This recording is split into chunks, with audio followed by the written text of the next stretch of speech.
This is for you in your songwriting. I don't really know if practically, in a practical sense, any of that has leaked into what I do as an art form. Maybe. I don't know. Maybe you have thought about it. Maybe you see Exactly. something. Okay. No? I mean, if you spend 3 or 4 years, studying something, it shapes who you are as a person. It shapes your worldview. So, whether I'm practically using any of the skills or whatever I've learnt to do, I doubt it. But it's undoubtedly shaped me as a person. So, I have to conclude that it has an influence on what I do. Okay.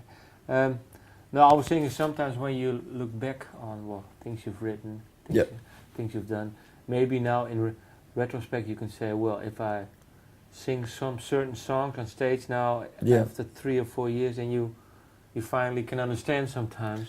Well, I mean, how come and why you wrote the song. I think that's something that time gives you. When you look at something in retrospect, then the benefit of hindsight. Yeah. You look at something, you go, oh, that's why I did that. I was thinking maybe you've had that experience already, but... Oh, I have it every day. Okay, and then... I mean, I have it with a lot of things in my life, I think you always do. I'm one of those people that, someone says to me, oh yeah, I did this and this, and I'm like, yeah, well, that was 2 years ago, you're a different person now, don't blame yourself for it, don't be hard on yourself. And I think, time is like that. You do become a different person.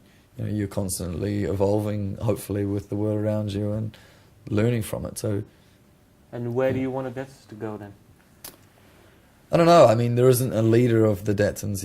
It's the Datsuns goes wherever the four of us kind of take it when we argue with each other and when we kind of fight off against each other. And so it's just kind of like this.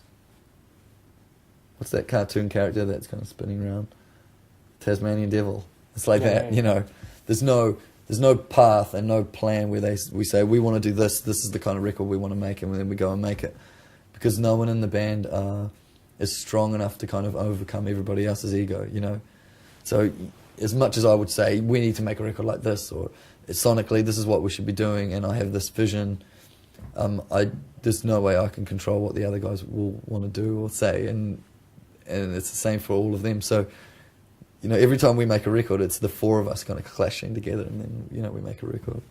So then it still keeps you fresh then?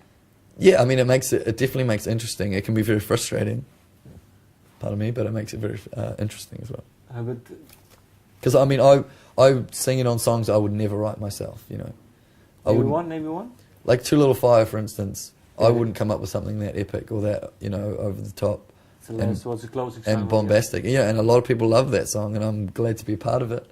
I've written the lyrics and things for it and melodies, but it's a piece of music that I probably wouldn't have written on my own at all, and that's one of the things about being in a band. Everybody brings something, and you become greater than the sum of your parts. Yeah. That is from psychology, Gestalt theory. Yeah, I know. Yeah. I was wondering, I have to stop within a few minutes. Because we are in Holland now, is it for you something special while you're playing the Amsterdam Melkweg at the beginning of October? Okay. Is it special for you, Holland? Or because your parents, well, maybe you can explain a little. It's quite surreal, because it's a language that I've only really heard my parents speak. And my grandparents. How come? Because your parents? My parents are Dutch, obviously, and but they immigrated to New Zealand in the early '70s. So, that's a language that's is spoken at home, and I can understand it fine. But can you speak certain words, maybe? If I have to, but I'm very shy about it because I know that I have a terrible accent. One? Do you have one for us? Amsterdam, for example? Amsterdam. Okay, that's good. Yeah, that's okay. Yeah. Yeah, that's easy. Or Melkweg. That's I can do that. But still, do I sound like I don't know. I'm very self-conscious of my accent. Okay. But I very much like coming here. But language has changed a lot, and my parents kind of almost speak old style Dutch. And when I speak to older people here, I can understand them fine. But when I go to like a pub or something for a drink, I find it very difficult to understand people because they speak very, very quickly, turbotaal, you know, and they use a lot of jargon and slang that I don't understand what it means. So it's quite interesting to see how language has, you know, evolved over the last kind of 30 years since my parents lived here.